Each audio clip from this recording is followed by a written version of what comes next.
Ever wondered why the most successful people talk about their failures as much as their triumphs? Imagine this, a road filled with obstacles, boulders, ditches, steep hills. Now, think of these as failures, disappointments, setbacks. They seem insurmountable, don't they? They make us feel helpless, hopeless. They make us want to give up. But here's a thought. What if these obstacles aren't in our way, but are our way?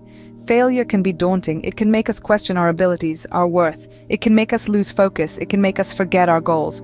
But here's something to remember. Failure isn't the opposite of success. It's a part of it. Think of the most successful person you know. Did they achieve their success overnight? Or did they face setback after setback, failure after failure before they finally succeeded? The key to overcoming failure isn't avoiding it, it's embracing it. It's about understanding that every setback is a setup for a comeback. It's about knowing that failure isn't the end of the road, but a stepping stone on the path to success.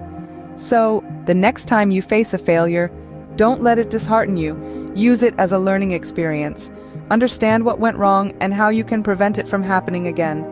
And remember, success isn't just about reaching the destination, it's about enjoying the journey.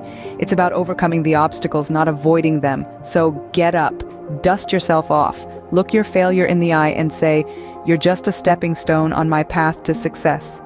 Because success is just around the corner. So don't stop, keep pushing forward, keep moving forward, because the only failure is not trying at all.